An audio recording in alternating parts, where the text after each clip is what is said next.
এবার আমরা 18 থেকে 22 নম্বর পর্যন্ত যে অঙ্কগুলো আছে সেগুলো করবো। দেখো 18 নম্বর দেওয়া আছে 2 cos a plus b equal to 1, আবার ইকুয়াল টু দেওয়া আছে 2 sin a minus b। এর মানে হচ্ছে 2 cos a plus b equal to 1, একইভাবে 2 sin a minus b equal to 1। ঠিক আছে, তাহলে আমরা লিখবো দেওয়া আছে 2 cos a plus b equal to হচ্ছে 1, বা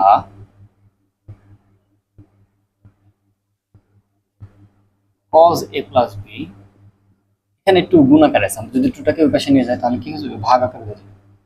এখন আমরা দেখব cos কত ডিগ্রির মান হাফ। এই চারটা, এটা তোমাদের বইয়ে দেওয়া আছে, এই চারটা তোমার মুখস্থ থাকতে হবে। ঠিক আছে, আর যদি একান্ত মুখস্থ করতে না পারো, তোমার পরীক্ষার হলে সায়েন্টিফিক ক্যালকুলেটর তোমাকে দিবে, তুমি সায়েন্টিফিক ক্যালকুলেটর ইউজ করেও এটার মান বের করতে পারো। তবে বেটার হয় যদি তুমি মুখস্থ রাখো। ঠিক আছে, তো cos কত ডিগ্রির মান হাফ, দেখো এই চার থেকে কিন্তু আমরা জানতে পারি cos 60 ডিগ্রির মান হচ্ছে হাফ। ঠিক আছে, তাহলে আমরা লিখতে পারি cos a plus b equal to cos 60 degree. এখন দেখো, এর মানে আমি লিখতে পারি a plus b equal to কত, 60 ডিগ্রি। এটাকে আমরা সমীকরণ নাম্বার 1 দিলাম। একইভাবে এই 2 cos a plus b যেমন 1 এর সমান ছিল, 2 sin a minus b ও কিন্তু 1 এর সমান। তাহলে আমরা লিখতে পারি আবার 2 sin a minus b equal to 1, বা sin a minus b equal to 1/2। দেখো এখান থেকে আমরা এটা বুঝতে পারি যে sin কত ডিগ্রির মান হাফ হবে। দেখো এই চারটা থেকে sin 30 ডিগ্রির মান হচ্ছে হাফ। তাহলে আমরা লিখতে পারি sin a minus b equal to sin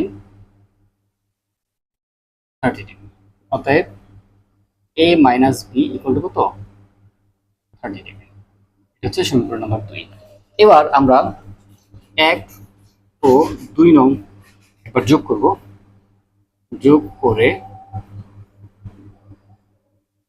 pi a plus b equal to হচ্ছে 60 ডিগ্রি, আর a minus b equal to হচ্ছে কত, 30 ডিগ্রি। তাহলে যদি যোগ করি 2a equal to হচ্ছে 90 ডিগ্রি, তার মানে হচ্ছে a equal to কত, 45 ডিগ্রি। এবার তুমি চাইলে এর মান এই 1 নাম্বার অথবা 2 নাম্বার যে কোনো একটাতে বসায় বের করতে পারো, আবার চাইলে বিয়োগও করা যায়। তাহলে 1 ও 2 নং বিয়োগ করে পাই, অথবা তুমি লিখতে পারো 1 নং থেকে 2 নং বিয়োগ করে পাই। ঠিক আছে,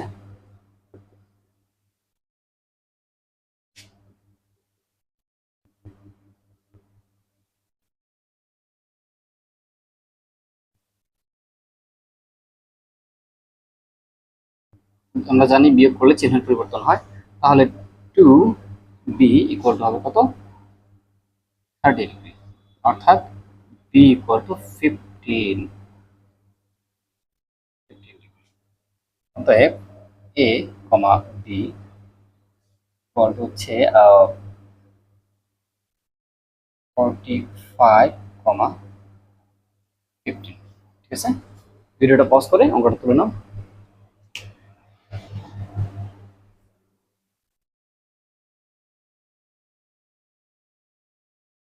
এবার আমরা 19 নম্বর অঙ্কটা করব, অনেকটা একই ধাঁচের। ঠিক আছে, আমরা লিখবো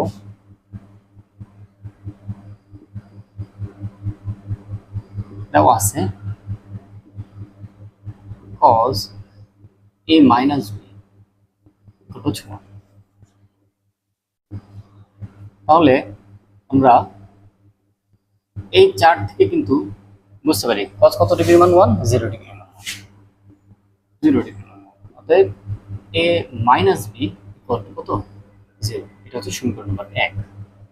আবার আরো একটা সমীকরণ, সেখান থেকে আমরা sin এর মান বের করব। দেখো 2 sin a plus b, 2 sin a plus B equal to কত, √3 বা সাইন এ প্লাস বি সমান হচ্ছে √3/2। তাহলে sine A plus B equal to আমরা কি লিখতে পারি, দেখো sine A plus B, sine কত ডিগ্রির মান, √3/2 ক্যালকুলেটর করতে পারো, তারপরে হচ্ছে তুমি এখান থেকে বের করতে পারো। দেখো √3/2 হচ্ছে 60 ডিগ্রির মান, তাহলে সাইন 60 ডিগ্রি থেকে আমরা লিখতে পারি অতএব এ প্লাস বি সমান সমান হচ্ছে কত, 60 ডিগ্রি। এটা হচ্ছে সমীকরণ নম্বর 2। এবার আমরা 2 ও 1 নং যোগ করে পাই, তুমি চাইলে সরাসরি যোগ করতে পারো, এখানে একটা এ আর একটা এ, কয়টা এ হলো, দুইটা এ। বি প্লাসের আছে মাইনাসের আছে, তাহলে বি বাদ চলে যাবে, তাহলে থাকবে শুধু 60। তাহলে কি ইকুয়াল টু কত, 30। উভয় পক্ষকে 2 দ্বারা ভাগ করলাম, ঠিক আছে। আবার 2 নং থেকে 1 নং বিয়োগ করে পাই,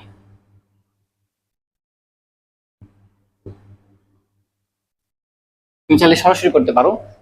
এটা থেকে যদি এটা বিয়োগ করি তাহলে এ চলে যায়, এটা থেকে এটা বিয়োগ করলে থাকে 2টা বি, ঠিক আছে, 2 বি।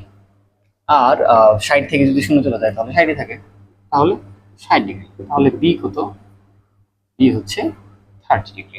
তাহলে এখান থেকে আমরা লিখতে পারি এ কমা বি কত, 30 ডিগ্রি কমা 30 ডিগ্রি। এটাকে তুমি এভাবে প্রকাশ করতে পারো, কোনো অসুবিধা নাই সেট আকারে, ঠিক আছে।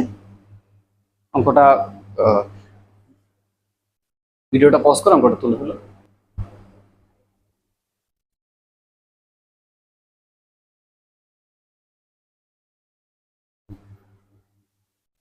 এবার আমরা 20 নম্বর অঙ্ক চলে যাই। 20 নম্বর অঙ্ক দেওয়া আছে, এটা সমান সমান এটা, এটা হচ্ছে সমাধান করতে হবে, ঠিক আছে। এই অঙ্কটা কি করতে হবে, সমাধান করতে হবে। মানে হচ্ছে এই যে cos a minus sin a, এই যে এই কোণের মানটা, এই কোণের মানটা নির্ণয় করতে হবে, ঠিক আছে। তাহলে আমরা কি লিখবো, আমরা লিখবো দেওয়া আছে cos a minus sin a divided by cos a plus sin a equal to √3 minus 1 √3 plus 1। আমরা যদি এবার যোজন বিয়োজন করি, ঠিক আছে, সায়েন্সের স্টুডেন্ট যারা আছো তারা ভুলে কিন্তু আবার জারণ বিজারণ লিখে ফেলবে না, ঠিক আছে। এটা যোজন বিয়োজন হবে।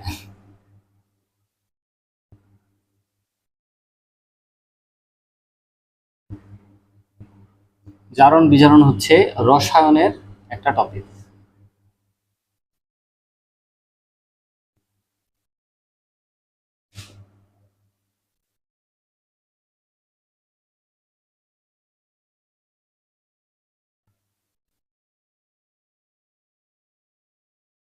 আচ্ছা, এখানে কিন্তু অবশ্যই সাইড দিবা, ঠিক আছে। লিখবো যোজন বিয়োজন করে, ঠিক আছে।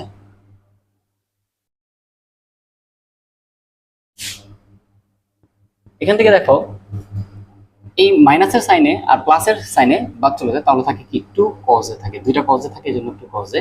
আর এখানে cos a R cos a বাদ চলে যায়, তাহলে থাকে মাইনাসের দুইটা সাইনে। এটা ইকুয়াল টু কত, 1 1 বাদ চলে যায়, তাহলে থাকে কত, 2√3। আর এখানে √3 বাদ থাকে, তাহলে থাকে -2। আমরা একই সাথে দুইটা কাজ করতে পারি। দেখো 2 2 কাটা চলে যায়, এখানেও 2 2 কাটা চলে যায়, তাহলে -1 থাকে। আবার এটাকে যদি উভয় পক্ষে মানে এখানেও মাইনাস থাকে, এখানেও মাইনাস থাকে, উভয় পক্ষকে যদি আমরা -1 দ্বারা গুণ করি তাহলে মাইনাস সাইনটা কিন্তু চলে যায়। তাহলে আমরা ফাইনালি লিখতে পারি cos a divided by sin a equal to √3, ঠিক আছে। বা আমরা এটাকে লিখতে পারি, আমরা কি জানি, cot a সমান সমান হচ্ছে কি cos a by sin a। তাহলে